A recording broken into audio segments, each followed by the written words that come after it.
ఆరాధన వాక్యంగా మనం ధ్యానం చేసిన ఈ మాట చూద్దాం. 136వ కీర్తన 12వ వచనం ఒకసారి చదువుదామా? చేయి చాచి తన బాహుబలము చేత వారిని రప్పించెను, ఆయన కృప నిరంతరముండును.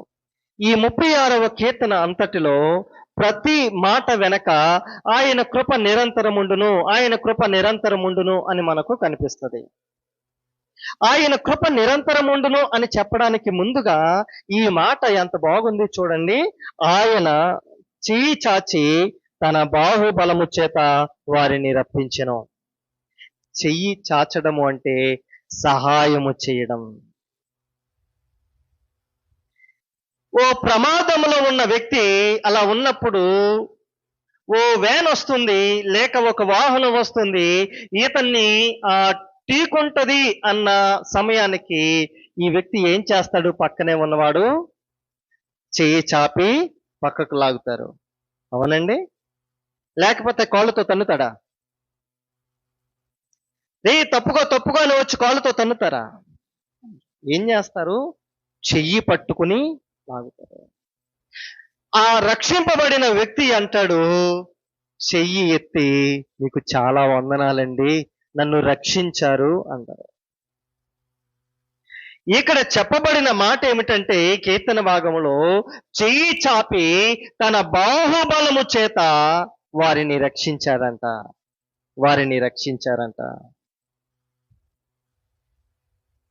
చెయ్యి చాపి రక్షించవలసిన పరిస్థితి వచ్చింది కాబట్టి ఆయన రక్షించాడు.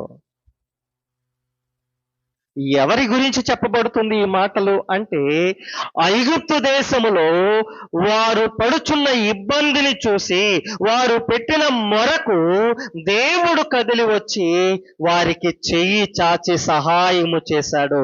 కాబట్టి వారంటున్నారు, ఆయన కృప నిరంతరము ఉండును. ఆయన ఎలా రక్షించాడు ప్రజలను అంటే, కొన్ని రీతులుగా రక్షించాడు.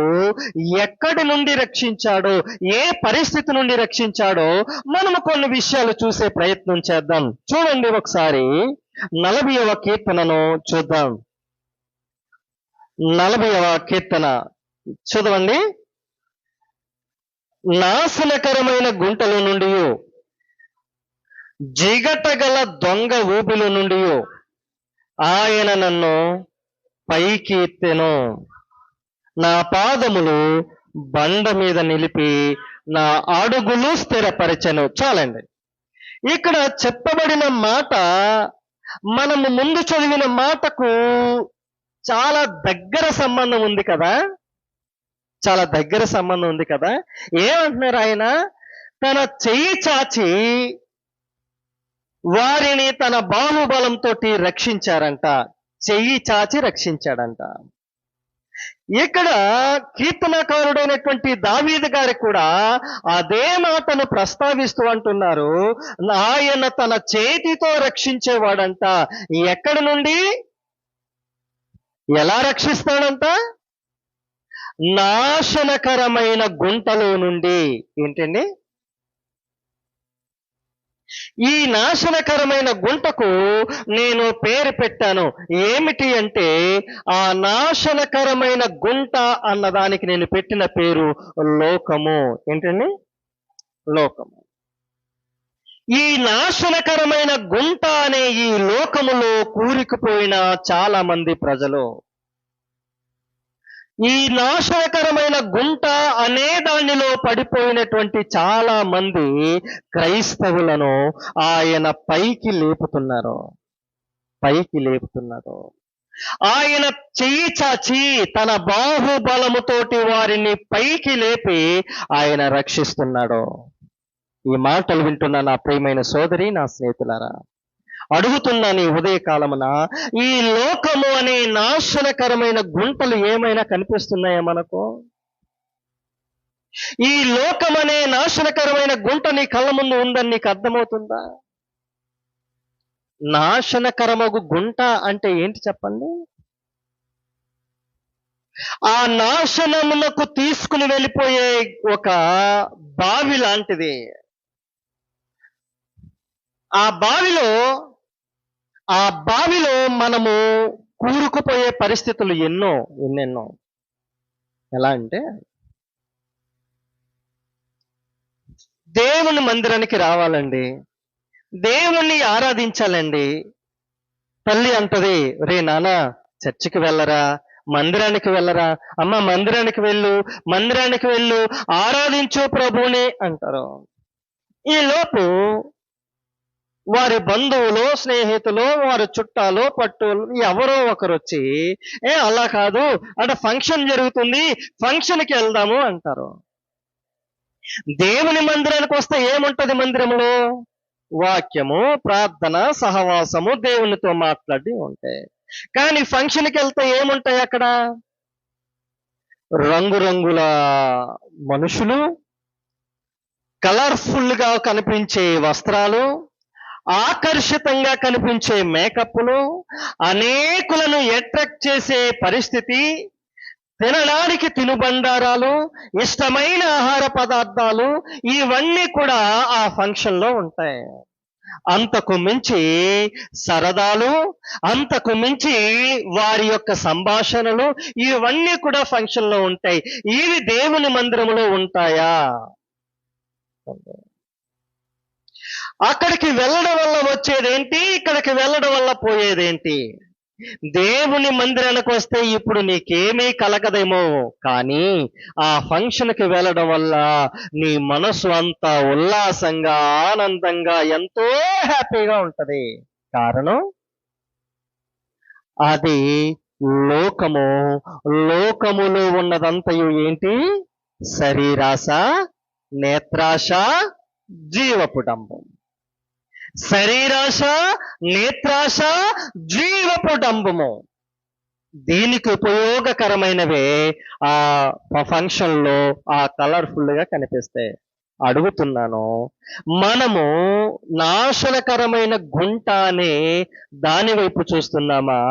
నాశనకరమైన గుంటను తప్పించుకునే మార్గాన్ని తెలుసుకోవడానికి దేవుని మందిరానికి వస్తున్నామా? చూడాలి. జిగటగల దొంగ ఊబి. ఈ జిగటగల దొంగ ఊబి అంటే ఏంటో తెలుసా మీకు? జిగటగల దొంగ ఊబి అంటే ఏంటో తెలుసా? ఏమీ లేదండి, కొన్ని అడవి ప్రాంతాల్లో ఈ జిగటగల దొంగ ఊబులు ఉంటాయి.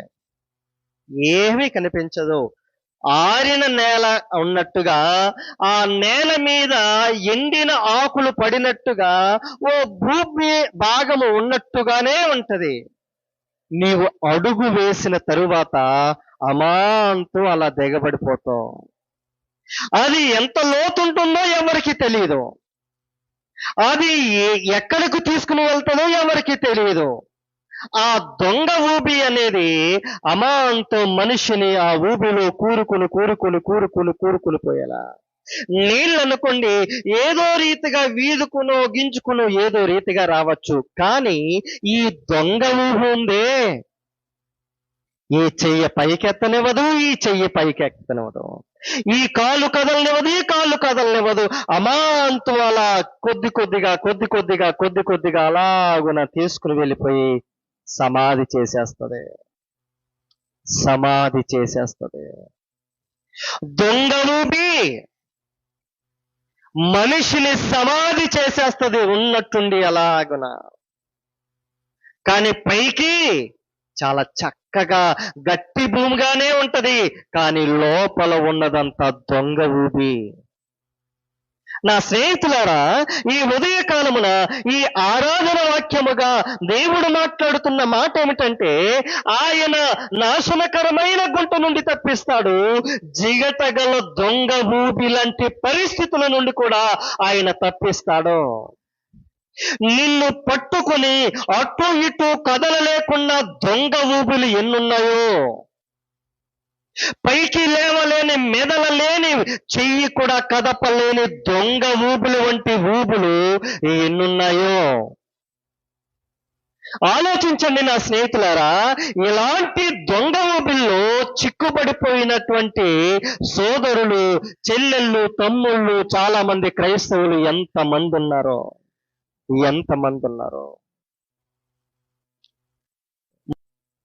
అనుకుంటారు చాలా మంది, నేను చేశాను కదా, నేను ఇలాంటిది కదా, అలాంటిది కదా, ఏవేవో. సోదరి, నా స్నేహితులారా, అడుగుతున్నాను, ఎలాంటి ఊబిల్లో చిక్కుబడి ఉన్నావు నీవు? ఎలాంటి ఊబిల్లో చిక్కుబడి ఉన్నావు నీవు? ఎలా ఉన్నావు ఆలోచించండి. దొంగ ఊబిలు కొన్ని కూరుకుపోయే రీతిగా ఉంటాయి. అలాంటి దొంగ ఊబి నుండి కూడా మనం సేవిస్తున్న దేవుడు బయటకు తీసుకుని రాగల సమర్థుడు. ఆ దేవుని యొక్క గొప్పతనం తెలుసా నీకు? ఆయన ఏం చేస్తారంట? నాశనకరమైన గుంట నుండి పైకి లేవనెత్తుతారు, జిగటగల దొంగ ఊబు నుండి పైకి లేవనెత్తుతారు. అప్పుడు ఆయన చేసే మొట్టమొదటి పని ఏంటో తెలుసా? ఆయన నిన్ను తీసుకుని వెళ్ళి ఆయన బండ మీద నిలబెడతారంట. ఆ బండ ఎవరో తెలుసా? క్రీస్తు అనే బండ. క్రీస్తు అనే బండ మీద ఆ జిగటగల ఊబి నుండి, నాశనకరమైన గుంట నుండి నిన్ను తీసుకుని వెళ్ళి ఆ బండ మీద నిలబెడతాడు. ఆ బండ అనేది ఎక్కడో లోపలికి ఉండదండి. ఆ బండ అనేది ఎత్తైన ప్రాంతంలో ఉంటది. ఆ ఎత్తైన ప్రాంతం అన్నటువంటి యేసు అనే బండ మీద నిన్ను నిలబెడతాడు. అందరికీ కనిపిస్తావు నీవు, అందరికీ మాదిరికరంగా ఉంటావు నీవు, అందరికీ దీవెనకరంగా మారిపోతావు నీవు, అందరికీ ఆశీర్వాదకరంగా మారిపోతావు. అప్పుడు నీవేం చేస్తావో తెలుసా? ఏం చేస్తావు నీవు? చూడండి ఎంత బాగుంది ఆ మాట. తనకు స్తోత్ర రూపమగు కొత్త గీతము మన దేవుడు మన నోట ఉంచుతాడంట. దేవునికి స్తోత్రం కలుగును గాక. నీవు కొత్త గీతము ఒకటి పాడతావే నీవు. మనమందరము కొత్త పాట పాడతామండి. ఎప్పుడో తెలుసండి, ఆయనకు స్తోత్ర రూపమగు కొత్త గీతము పాడినప్పుడు. కొత్త గీతము పాడినప్పుడు. ఎప్పుడు పాడుతావు? ఆ క్రీస్తు అనే బండ మీద నిలబడినప్పుడు. క్రీస్తు అనే బండ మీద నిలబడినప్పుడు మనము దేవుని కొరకు కొత్త పాట పాడగలుగుతాం. నా స్నేహితులారా, నీవు క్రీస్తు అనే బండ మీదకి ఎప్పుడైతే వస్తావో నీవు అప్పుడే ఆ జిగటగల ఊపి నాశనకరమైన గుంట నుండి మనం పైకి లేవనెత్తాడు. మత్తయి సువార్త 28వ అధ్యాయము 13వ వచనంలో ఏముంటదంటే, ఆయనకు పరలోకములోను భూమి మీద కూడా సర్వాధికారం ఇయ్యబడిందంట. ఎందుకు? ఆయన నిన్ను నాశనకరమైన గుంట నుండి, జిగటగల దొంగ ఊపి నుండి లేవనెత్తుటకు సమర్థుడు దేవుడు. ఆ బండ అనే క్రీస్తు మీద నిన్ను పెట్టడానికి ఆయనకు ఈ లోకములోను పరలోకములోను కూడా సర్వాధికారం ఇయ్యబడిందంట. అధికారం ఇయ్యబడిందంట. ఆయన అధికారి. ఆయన అధికారి. ఎలాంటి అధికారం అంటే ఆయనది. ఆయన శిష్యులను తీసుకుని ఓ రోజు సముద్రం మీద వెళుతూ ఉంటే గాలి సముద్రం వచ్చింది. ఆయన ఇంకా శిష్యులందరూ అనుకున్నారు, మా జీవితం అయిపోయింది, ఇంకా మా జీవితం అంతా ఈ జల సమాధి కావలసిందే అనుకున్నారు. అప్పుడు యేసు ప్రభు సముద్రం మీద అలా నడుచుకుంటూ వచ్చేశారు. అప్పుడు పేతురు గారు చూసి, ప్రభువా, నేను సముద్రం మీద నడాలనుకుంటున్నాను, నీవు సెలవిస్తే అన్నాడు. అవునా, సరే రా అయితేనని చెప్పి పేతురుని దోణిలో నుండి నీటి మీద నిలబెట్టారు. అంతవరకు బాగానే ఉంది. ఆ పేతురు గారు అటు ఇటు వచ్చిన అలలను చూశాడు, వచ్చిన గాలిని చూశారు, వచ్చిన అలలను చూసి భయపడిపోయి మునిగిపోయినప్పుడు, ప్రభువా నన్ను రక్షించు అని కేకలు వేశారట. అప్పుడు దేవుడు ఏం చేశాడో తెలుసా? తన చెయ్యి చాపి పేతురుని రక్షించాడు. మునిగిపోతున్న వారిని చెయ్యి పట్టి లేవనెత్తేవాడు ఆయన తన చేతితో మనలను సంరక్షించేవాడు. ఆ దేవుడు ఎవరో తెలుసా? తన చేతితో నిన్ను నన్ను కాచే దేవుడైన ఆయన చేతి హస్తముల క్రింద, ఆయన చేతి కింద నిన్ను క్షేమంగా ఉంచుతాడు. ఆయన తన చేతితో నిన్ను కాచే దేవుడైన. పేతురు గారిలా మునిగిపోతున్న ఆ జిగటగల దొంగ ఊపి వంటి పరిస్థితుల్లో కూరుకుపోయిన నాశనకరమైనటువంటి గుంటల వంటి పరిస్థితుల్లో ఉన్న ఆయన తన చేతితో నిన్ను లేపుతాడు. నీవు నేను అంటే ఆయనకు అంత ఇష్టం. ఆ ఐగుప్తులో నాశనకరమైనటువంటి పరిస్థితుల్లో ఇశ్రాయేలీల ప్రజలుంటే ఆయన తన చేతితో పైకి లేవనెత్తాడండి. ఆయన రక్షించాడండి. ఇశ్రాయేలీల ప్రజలను ప్రత్యేకపరిచారు. ఈ మాటలు వింటున్న నా ప్రియమైన సోదరి, నా స్నేహితులారా, మన దేవుడు తన చేతితో మనలను కాచే దేవుడు. నీవు ఏ పరిస్థితుల్లో ఉన్నా, ఏ పరిస్థితుల్లో నీవు కృంగిపోయినా, నీకు తెలియకుండగానే జిగటగల దొంగ ఊబుల వంటి ఊబుల్లోనికి కూరుకుపోయినా, నాశనకరమైన గుంటలో ఉన్న ఆయన తన బాహుబలముతో తన చేతితోటి నిన్ను పైకి లేవనెత్తుతాడు. క్రీస్తు అనే బండ మీద నిలపాలనుకుంటున్నాడు. ఆ క్రీస్తు అనే బండ మీద నీవు నిలుచున్నప్పుడు నీ నోటింట ఓ నూతనమైన కొత్త పాట నీవు పాడతావు. ప్రభుని మహిమపరుస్తావు, ప్రభుని ఆరాధిస్తావు, ప్రభుని గణపరుస్తావు. ఈ మాటలు వింటున్న ప్రియమైన సోదరి, నా స్నేహితులారా, మనము తన చేతితో రక్షించే దేవుణ్ణి ఆరాధించే పరిస్థితి మనలో ఉందా? జిగటగల ఊబి నుండి లేవనెత్తే దేవుణ్ణి ఆరాధించగలుగుతున్నామా? ఆయన బండ మీద నిలవబెట్టిన దేవుణ్ణి ఆరాధించగలుగుతున్నామా? నీ నోటంట కొత్త గీతము పాడగలుగుతున్నామా? ఎలా ఉంది మన జీవితం? ఆలోచించండి.